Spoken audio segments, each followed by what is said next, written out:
Takfiri militants in Iraq have shot down a military helicopter in northern Iraq, killing the 2 pilots aboard. The incident took place near the refinery town of Beji, around 200 kilometers north of the capital, Baghdad. Army sources say that Takfiri militants used a shoulder-fired missile to take down the Bell 407 helicopter. This is the second Iraqi military helicopter coming under attack over Beji by militants in 1 week. The first helicopter was shot down near Beji on Friday, killing the pilot and co-pilot. And fierce clashes have continued between the ISIL Takfiri militants and Lebanese security forces over the past days. Fighters from Lebanon's Hezbollah resistance movement have prevented the militants from setting foot on Lebanese soil from Syria. Our correspondent Ali Rizk has more on the story. Regarding the Lebanese-Syrian front, we had an attempt by the Takfiris to launch an attack into the Lebanese area, the outskirts of the village of Brital, which is near Baalbek in the Lebanese Beqa Valley.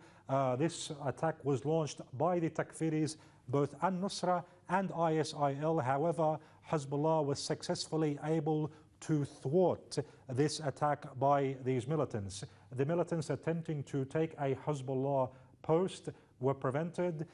Tens of these Takfiris are said to have been killed in these clashes between the two sides, an attempt probably to launch a surprise attack. Now, going into the reasons or the strategy which the militants are trying to pursue, they are stuck in between this area, the outskirts of Arsal on the Lebanese side, the outskirts of Qalamun on the Syrian side.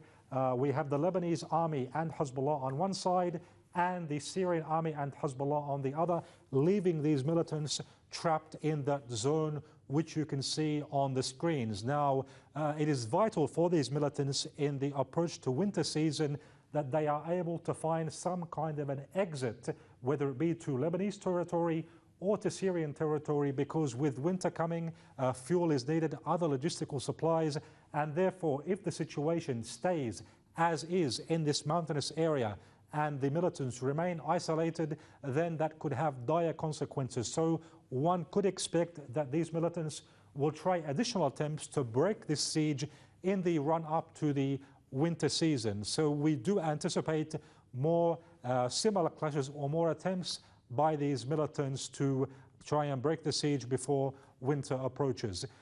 Indeed, we do expect a lot of developments, whether it be on the Turkish-Syrian front, the Syrian-Lebanese front, and also maybe on the Golan Heights front with the talk about Israeli cooperation with the Takfiri militants. For now, that's it for this segment on Tackling Terrorists. It's back to our studios in Tehran.